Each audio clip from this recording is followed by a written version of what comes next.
6 নম্বর যে গেটটি রয়েছে সেই 6 নম্বর গেটটি দিয়ে এর মধ্যেই তার যে মরদেহবাহী ফ্রিজার ভ্যানটি সেটি প্রবেশ করেছে এবং এক পাশে রাস্তাটি দিয়ে তার মরদেহ সংসদ ভবনে, জাতীয় সংসদ ভবনের দক্ষিণ প্লাজার দিকে ঢুকছে। অন্যদিকে হাজারো মানুষ, এখানে যে শুধু বিএনপি নেতাকর্মীরা নয়, তার পাশাপাশি সাধারণ মানুষ তার জানাজায় অংশ নেওয়ার জন্য এসেছেন, তাকে শেষ বিদায় জানানোর জন্য এসেছেন, তাকে তার প্রতি ভালোবাসা জানানোর জন্য এসেছেন। এবং এই চিত্রটি আসলে যেটি বললাম, তিনি যখন গুলশানের বাসা থেকে বের হন তখন থেকে মানুষের যে যাত্রা, সেই তাকে ভালোবাসা। দর্শক, আমরা দেখছিলাম ইতিমধ্যে সংসদ ভবন এলাকায় পৌঁছেছে খালেদা জিয়ার মরদেহবাহী যেই গাড়িবহর সেটিতে, এবং সেটিতে বেশ নিরাপত্তা বলয় রয়েছে সামনের অংশে, এবং তারপর পরেই মূলত লাল সবুজের পতাকায় মোড়ানো যে ফ্রিজার ভ্যানটি রয়েছে সেই ফ্রিজার ভ্যানে রয়েছে খালেদা জিয়ার মরদেহ, এবং তারপর পরেই পরিবারের সদস্যদের জন্য লাল সবুজের পতাকায় মোড়ানো আরও একটি বাস রয়েছে যেটি একটু ছোট আকৃতির, এবং তারপরে সবার আগে বাংলাদেশ খচিত আরেকটি বাস রয়েছে যেখানে সিনিয়র নেতৃবৃন্দ রয়েছে বিএনপির, সেখানে অবস্থান করছে। সেই গাড়িবহরের চিত্র ইতিমধ্যে সংসদ ভবন এলাকায় পৌঁছেছে এবং দক্ষিণ প্লাজায় দিকে সেই গাড়িবহর যাচ্ছে একের পর এক, এবং এখানে লাখো মানুষের উপস্থিতি। ধর্মীয় রীতি অনুযায়ী তারা সকলে এসে জানাজায় অংশ নেবেন, এবং সেখানে আমরা দেখছি বিভিন্ন ধরনের দোয়া মোনাজাতের জন্য বিভিন্ন কোরআন তেলাওয়াত হচ্ছে, এবং প্রচুর মানুষ দেশের বিভিন্ন প্রান্ত থেকে, লাখ লাখ মানুষ দেশের বিভিন্ন প্রান্ত থেকে কিন্তু এই জানাজায় অংশগ্রহণ করবার জন্য তাদের প্রিয় নেত্রীকে শেষবারের মতো বিদায় জানানোর জন্য এসে হাজির হয়েছেন। যিনি বাংলাদেশের নেত্রী, দেশ নেত্রী, আপসহীন নেত্রী বেগম খালেদা জিয়া, এবং তার অনন্ত লোকে অনন্ত যাত্রায় সামিল হবার জন্য, সারথি হবার জন্য দেশ থেকে, দেশের বিভিন্ন প্রান্ত থেকে সেই মানুষ এসেছেন।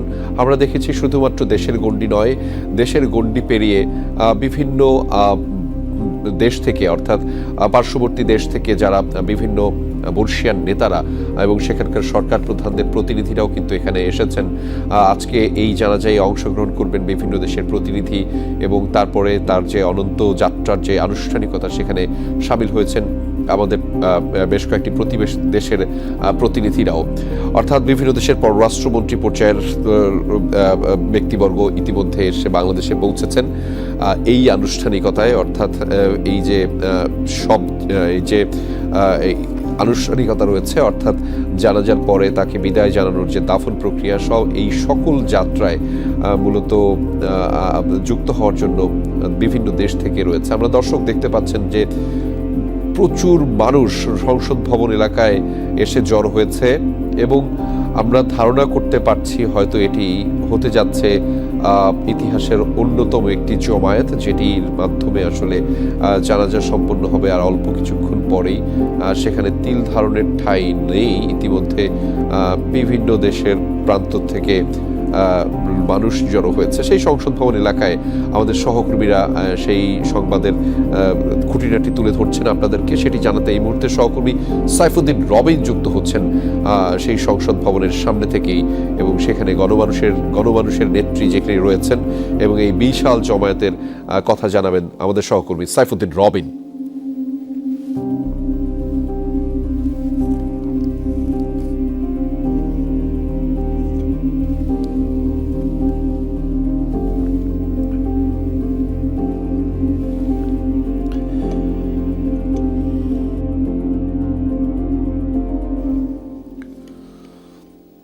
দর্শক দেখছিলেন গণমানুষের উপস্থিতি, তাদের গণমানুষের নেত্রী, আপসহীন নেত্রী, দেশ নেত্রী খালেদা জিয়াকে শেষ বিদায় জানানোর যে অন্তিম অপেক্ষা, সেটি আসলে শেষ হবে।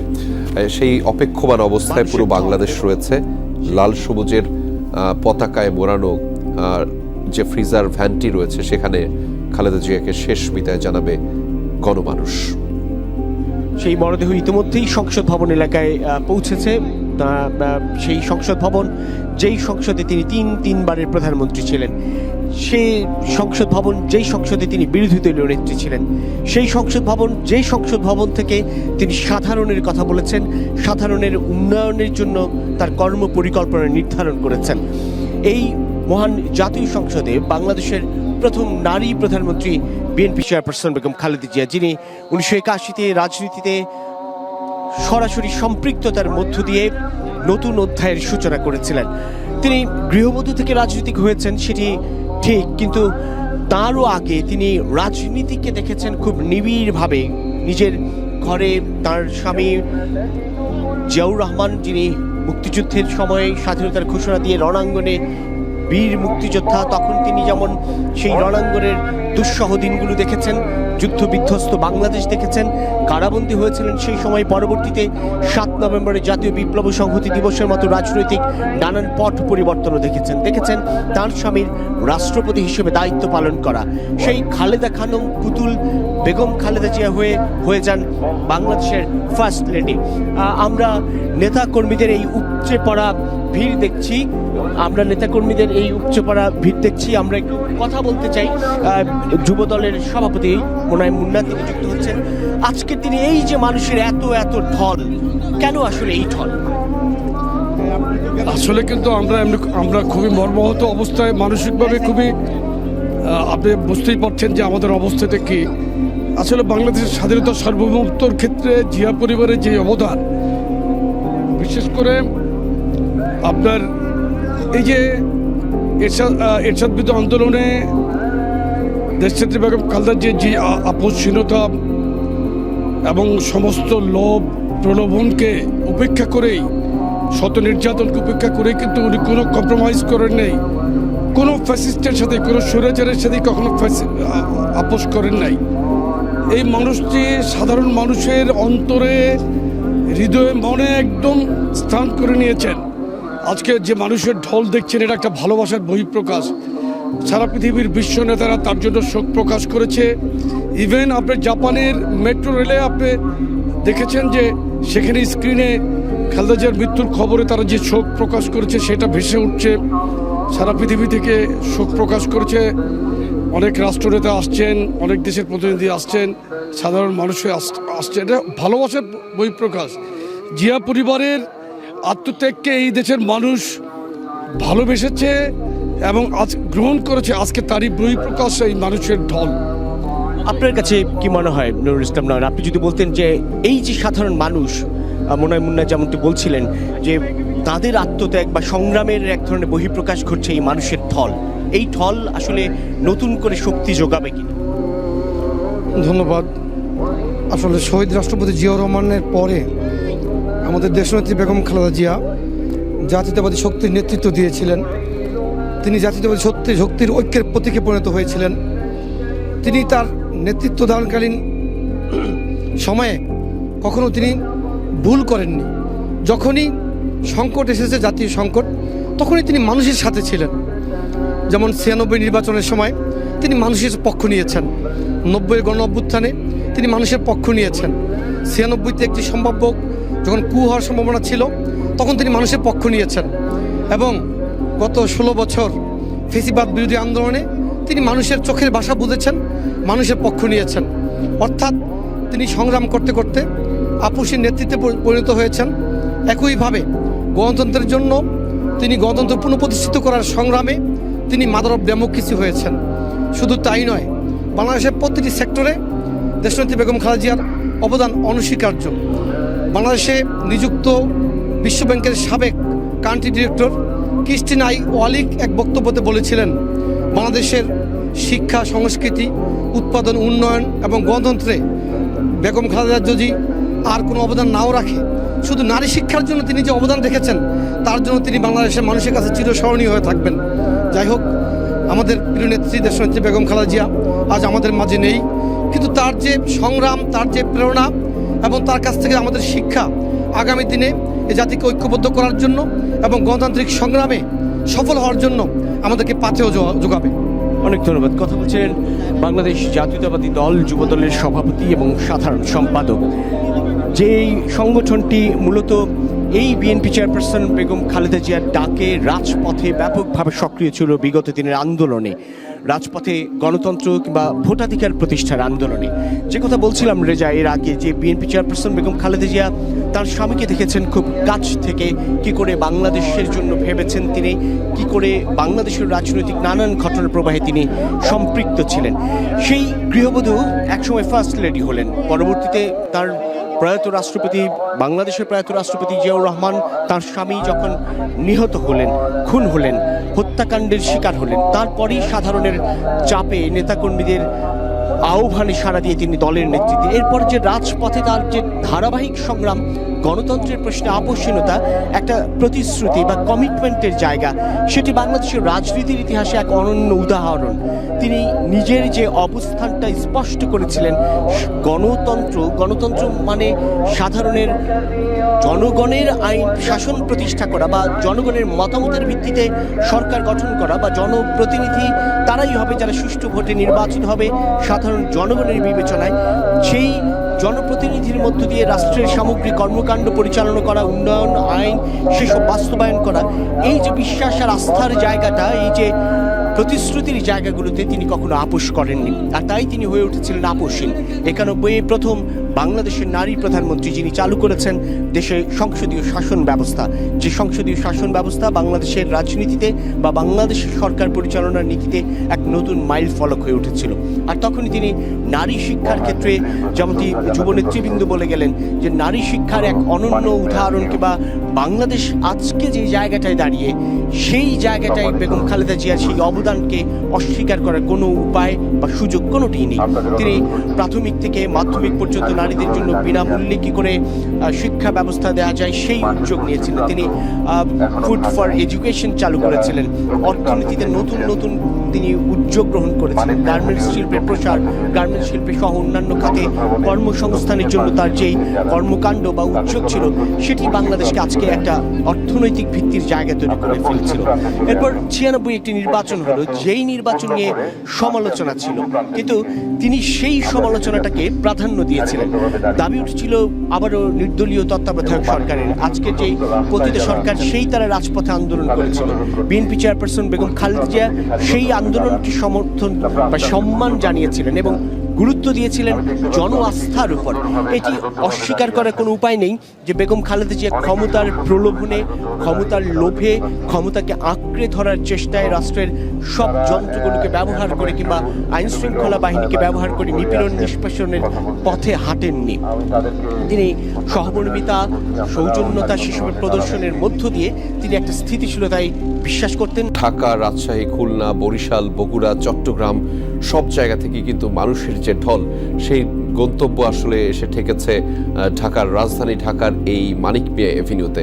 সেই খবর সংবাদগুলো কভার করছেন আমাদের সহকর্মীরা, আর রাসেল আহমেদও আছেন তার মধ্যে, এবং তিনি আমাদের সাথে ইতিমধ্যে যুক্ত রয়েছেন। রাসেল, মানুষের ঢলের কথা বলছিলাম, এবং এই যে মানুষের উপস্থিতি, সেটির মাধ্যমে আসলে কি বার্তা দেয়? আপনি দীর্ঘ সময় ধরে সাংবাদিকতা করেন এবং তার আপনার এই ক্যারিয়ারে, আপনার এই সাংবাদিকতা ক্যারিয়ারে কেমন দেখেছেন সেই যে ঢল, তাদের শেষবারের মতো তাদের প্রিয় নেত্রীকে বিদায় জানানোর যে প্রয়াস, চেষ্টা, পুরো বাংলাদেশ আজ একত্রিত হয়েছে মানিক মিয়া এভিনিউতে লাল সবুজে যে পতাকায় মোড়ানো ফ্রিজার ভ্যান, সেটিকে বিদায় জানানোর জন্য, খালেদা জিয়ার মরদেহকে বিদায় জানানোর জন্য। আপনার অভিজ্ঞতা মূলত শুনতে চাই রাসেল আহমেদ। আফ্রিকা আর মেক্সিকান মশলার মাইন্ড ব্লাস্টিং ফ্লেভারে টিটোস পার্টি হবে জোস যদি থাকে টিটোস।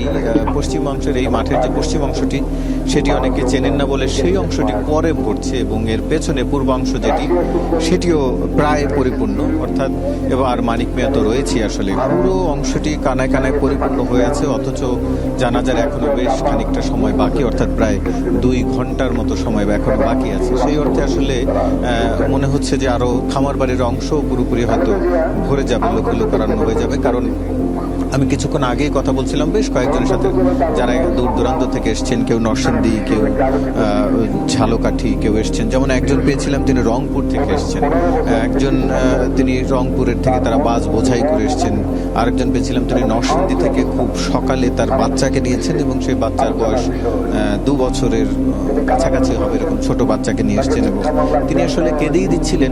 তিনি বিএনপি রাজনীতির সাথে জড়িত, তিনি বেগম খালেদা জিয়ার ভক্ত এবং তিনি যখন ক্লাস 6-এ পড়েন তখন থেকে তিনি বেগম খালেদা জিয়াকে ভালোবাসেন, পছন্দ করেন। তার রাজনীতির অনুসারী কর্মী হিসাবে তিনি বিএনপির রাজনীতির সাথে যুক্ত রয়েছেন এবং তিনি তার এই শেষ দিনটাতে, অর্থাৎ খালেদা জিয়ার এই শেষ দিনটাতে তার নিজের সন্তানকে এই ইতিহাসের সাক্ষী করানোর জন্য তাকেও নিয়ে এসছেন এই হিম শীতের মধ্যে। এবং আমরা দেখেছি যে সেই বাচ্চাটিও হাতে একটি পতাকা নিয়ে, বাংলাদেশের পতাকা নিয়ে এসেছিল। সব মিলে আসলে মানুষের যে আবেগ, অর্থাৎ বিএনপি নেতাকর্মীদের, বিদেশ দূর দূরান্ত থেকে যারা আসছেন তারা কথা বলতে গিয়ে অনেকেই কান্নায় ভেঙে পড়ছেন। কারণ বেগম খালেদা জিয়া দীর্ঘদিন কারাবন্দী ছিলেন, তার যে মামলা সহ তিনি বারবার তাকে আদালতে যেতে হয়েছে। সেরকমের আপনি জানেন বিএনপি নেতাকর্মীদের বিরুদ্ধে আসলে কয়েক লক্ষ মামলা ছিল। তাদের অনেকেই আছেন, সেটি কেবল ঢাকায় নয়, তৃণমূলের যারা নেতাকর্মী রয়েছেন তাদের নামে অগণিত মামলা ছিল, তারা জেলে গেছেন, তাদের নিয়মিত হাজিরা দিতে হয়েছে। ফলে ওই জায়গা থেকে তাদের যে রাজনৈতিক, তাদের উপরে যে নির্যাতন, তাদের জায়গা থেকে অভিযোগ করা হয় এবং বেগম জিয়ার উপরেও তার বিরুদ্ধে যে রাজনৈতিক প্রতিহিংসা হিসাবে বলা হয় যে মামলাগুলো দেওয়া হয়েছিল বিএনপির পক্ষ থেকে, সেটি রাজনৈতিক প্রতিহিংসা বলেই দাবি করা হয়। ফলে সেই জায়গা থেকেও এক ধরনের একটু কাছের অনুভব করা, একই ধরনের নির্যাতনের শিকার তারা সবাই হয়েছিলেন, সেই অনুভবটুকু কাজ করছে। এবং অথচ আজকের এই দিনটিতে, অর্থাৎ আওয়ামী লীগের পতনের পর এখন বিএনপির ওই অর্থে আসলে সুদিন এসছে। আবার সামনের যে নির্বাচন, সেই নির্বাচনে তাদের কর্মীরা বেশ উৎসবমুখর হয়ে নির্বাচনে অংশ নেবেন, সেরকমের একটি মুহূর্তে আবার দলের চেয়ারপারসনকে তাদের হারাতে হবে। ফলে এটি তাদের আরেকটি দুঃখের কারণ, আরেকটি কষ্টের কারণ। সে কারণেই আমরা যারাই আসলে ইন্টারভিউ নেওয়ার চেষ্টা করছি, যার সাথে কথা বলার চেষ্টা করছি, তাদের বেশিরভাগ মানুষই তাদের শোকার্ত হয়ে পড়ছেন, তাদের আবেগ তারা ধরে রাখতে পারছেন না। এটি নিঃসন্দেহে যেহেতু, তবে হ্যাঁ, এটি তাদের একটি সান্ত্বনার জায়গা যে বেগম জিয়া অন্তত বিএনপির যে সুদিন বা তাদের নির্যাতনের যে সমাপ্তি হতে চলেছে সেটি তারা দেখতে পেয়েছেন এবং সেটি তিনি দেখতে পেয়েছেন এবং দেখে হয়তো তিনি শেষ নিঃশ্বাস ত্যাগ করেছেন। কিন্তু সামনের দিনগুলোতে নির্বাচনে যদি বিএনপি জয়লাভ করে এবং এখন পর্যন্ত যেই জরিপ বা যেই পর্যায়ে রয়েছে সেটি যদি বাস্তবে পরিণত হয়, তাহলে বিএনপি হয়তো আগামী দিনে রাষ্ট্র পরিচালনার দায়িত্বভার পাবে এবং সেই দিনটি নতুন করে বিএনপি চেয়ারপারসন হয়তো দেখতে পারবেন না, সেই সুযোগটি আর হয়তো তিনি পাচ্ছেন না। সেই কারণে তাদের আক্ষেপ রয়েছে। এবং আবার এটিও রয়েছে যে তিনি যতদিন দায়িত্বে ছিলেন দলকে তিনি বিভিন্ন সময়ে ভাঙনের যে চেষ্টা করা হয়েছে, সেটি বিভিন্ন নির্দলীয় সরকার কিংবা দলীয় সরকারের অধীনে থেকেও আপনিও জানেন রেজা যে বিভিন্ন সময় বিএনপিকেও ভাঙনের বিভিন্ন ধরনের চেষ্টা হয়েছে।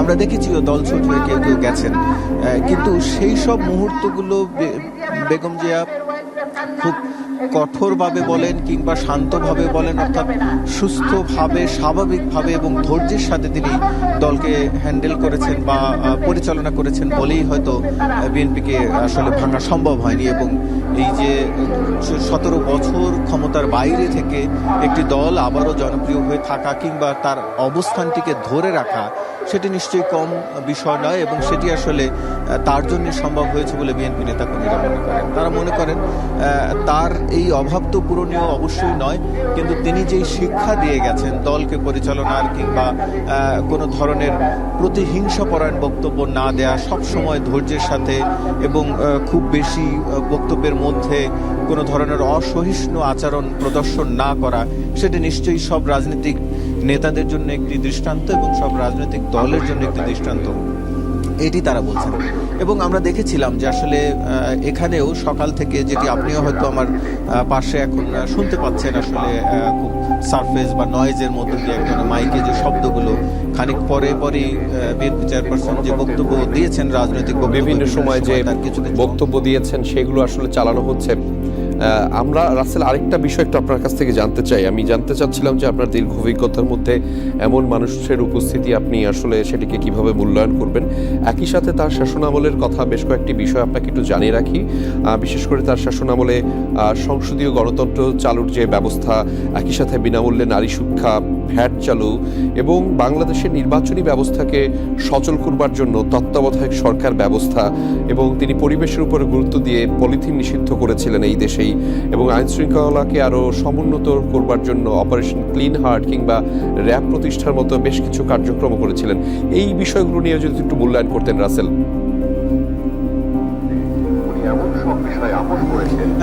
রেজা, সেটি তো বটেই। আসলে তার আপনি যেটি বলছিলেন, বিশেষ করে এখন রাজনীতির অন্যতম যে বড় সংকটটি তৈরি হয়েছে তত্ত্বাবধায়ক ব্যবস্থা না থাকার কারণে, সেটি বিএনপি সরকার প্রথম আমলে অর্থাৎ বেগম খালেদা জিয়ার আমলেই সেটি প্রথম পুনর্বহাল হয়। এবং তারও যদি পেছনে যাই, আসলে এরশাদ সরকারের আমলে যে আন্দোলন, যে সময়ে বিএনপি চেয়ারপারসন যে দায়িত্ব নিয়েছিলেন, তার আন্দোলন বা তাদের সেই সময় অর্থাৎ সবাই মিলে যে আন্দোলন করেছিলেন, সেই আন্দোলনের অন্যতম বড় নেতৃত্ব দিয়েছিলেন বিএনপি চেয়ারপারসন।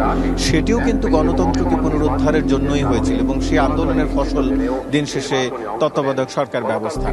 এবং এর বাইরে আপনি যেটি বলছিলেন, নারী শিক্ষার জন্য যে উপবৃত্তি একটি অন্যতম গ্রাম অঞ্চলে কিংবা যারা যেসব নারীরা পিছিয়ে ছিল তাদেরকে শিক্ষায় এগিয়ে নিয়ে আসার জন্য উপবৃত্তি চালু করা হয়েছিল, এরকমের বেশ কিছু ব্যবস্থা তার আমলে নেওয়া হয়েছিল। এবং সেটিও এই নেতাকর্মীরা স্মরণ করছেন যে আসলে সামনের দিনগুলোতে সেটিও নিশ্চয়ই একটি শিক্ষা হয়ে থাকবে। তার এই রাষ্ট্র পরিচালনা, তিনি 3 বারের দায়িত্ব নিয়েছিলেন, একবার যদিও খুব সংক্ষিপ্ত সময়ের জন্য কেবল সংবিধান সংশোধনীর কিছু পর্যায়ের জন্য আনুষ্ঠানিকতা ছিল, বাকি 2 টার্মের পুরোটা মেয়াদেই তিনি পূর্ণাঙ্গ মেয়াদ পালিত করে তারপরে দায়িত্ব ছেড়েছিলেন। সব মিলে সেই সব আমলে তার যেসব পজিটিভ যেসব অবদানগুলো ছিল, বিশেষ করে রাষ্ট্র পরিচালনার ক্ষেত্রে আপনি অর্থনৈতিক ব্যবস্থার কথা বলছিলেন, সেগুলো নিয়েও এখানকার মানুষ স্মরণ করছেন এবং তারা এই জানাজায় অংশ নেওয়ার পাশাপাশি সেটিকেও ভবিষ্যৎ রাজনীতিতে চালিয়ে যাবেন। বিশেষ করে নেতাকর্মীরা যারা রয়েছেন তৃণমূল থেকে, যেটি বলছিলাম আসলে দূর দূরান্ত থেকে যারা আসছেন, তারা আবার তার এলাকাতে হয়তো নেতৃত্ব দিচ্ছেন। কেউ সংসদ নির্বাচন করবেন, কেউ উপজেলা কিংবা চেয়ারম্যানের ইউনিয়ন পরিষদের নির্বাচন করবেন, ফলে সেই সব জায়গায়ও তারা নেতৃত্ব দেবেন। এবং সেই নেতৃত্বের জায়গায়ও বেগম জিয়ার যেই রাষ্ট্র পরিচালনার বা তার যেই অবদানের কথা, সেটিকে তারা স্মরণ করছেন। তারা বলছেন তার এই আদর্শকে, জিয়াউর রহমানের আদর্শকে তিনি ধারণ করেছিলেন, এবং তার এই আদর্শকে ভবিষ্যৎ নেতৃবৃন্দ ধারণ করে তারা রাষ্ট্র পরিচালনায় সহায়ক ভূমিকা পালন করবেন, এমনটি তারা এখানে এসে বারবার স্মরণ করছেন এবং বলছেন। এবং যেটি বলছিলাম, আপনি এখনো আসলে শুনতে পাচ্ছেন যে বক্তব্য, আমি সেটির কথা এই জন্য বলছি যে আওয়ামী লীগের আমলের এই বক্তব্যগুলো আসলে প্রচারিত হচ্ছে, কিন্তু তখনও তিনি বারবার বলছিলেন যে এভাবে দেশ পরিচালনা হতে পারে না এবং এর বিরুদ্ধে নিশ্চয়ই একদিন লড়াই হবে। এবং যেটি আসলে 5 আগস্টে আপনি দেখেছেন যে দেশে লড়াই হয়েছে, অভ্যুত্থান হয়েছে এবং মানুষ ঘুরে দাঁড়িয়েছে দুঃশাসনের বিরুদ্ধে কিংবা অন্যায়ের বিরুদ্ধে। সেই আহ্বান কিন্তু তিনি তার বক্তব্যে বিভিন্ন সময় জানিয়েছিলেন। তার বক্তব্যে আমি আক্ষেপ শুনেছি বিডিআর হিসেবে বিডিআর যেসব কর্মকর্তাদের হত্যা করা হয়েছে কিংবা আলেমদেরকে হত্যা করা হয়েছে, তাদের পরিবারের যে কান্না, সেটি নিশ্চয়ই একদিন বিচার হবে এবং সেটি নিশ্চয়ই একদিন বিচার হতে এবং এর মাসুল গুনতে হবে। আপনি দেখেছেন যে আসলে 5 আগস্টে সেই সব যে ক্ষোভ, সেই সব দুঃখ, সেগুলো আসলে মানুষের মধ্যে সেই ক্ষোভ শক্তিতে পরিণত হয়ে বিক্ষোভে পরিণত হয়েছে এবং 5 আগস্টের পরে সেই আগের সরকার, আওয়ামী সরকার পতন হতে বাধ্য হয়েছে। ফলে এটি আসলে সেজন্যই বলছিলাম, সেই বক্তব্যগুলি এখন প্রচারিত হচ্ছে এবং বিএনপি নেতাদের মধ্যেও সেটিকে আসলে স্মরণ করছেন তারা। সব মিলে এখন পর্যন্ত মানিক মিয়া এভিনিউ এবং সংসদের দক্ষিণ প্লাজার যেটি অবস্থা, যেটি বলছিলাম, কানায় কানায় পরিপূর্ণ হয়ে উঠছে এবং আমরা ধারণা করছি আরও যে সময়টা বাকি আছে, এতে তিল ধরার ঠাঁই হয়তো এই এলাকায় আসলেই থাকছে। একদমই তাই, এবং আমরাও সেটাই আসলে প্রত্যাশা করছি যে সেখানে আসলে কানায় কানায় পরিপূর্ণ অবস্থায় থাকবে এবং তিল ধারণের ঠাঁইও থাকবে না। এবং কোনো রাষ্ট্রপ্রধানের এমন বিদায় সাম্প্রতিক সময়ে কে দেখেছে কবে? আমাদের জীবদ্দশায় তো এরকম দেখা হয়নি এবং নতুন প্রজন্মের যারা রয়েছেন তারাও হয়তো কেউ দেখেননি। অর্থাৎ এই যে কোনো রাষ্ট্রপ্রধান অর্থাৎ সাবেক প্রধানমন্ত্রী তার বিদায়কে ঘিরে এত এত মানুষের উপস্থিতি, সেটি আমি বলছিলাম যে ঢাকা, রাজশাহী, বরিশাল, খুলনা, বগুড়া, চট্টগ্রাম সব জায়গা থেকে কিন্তু মানুষের উপস্থিতি, মানুষের ঢল এসে মিশছে এই রাজধানীর মানিক মিয়া এভিনিউতে।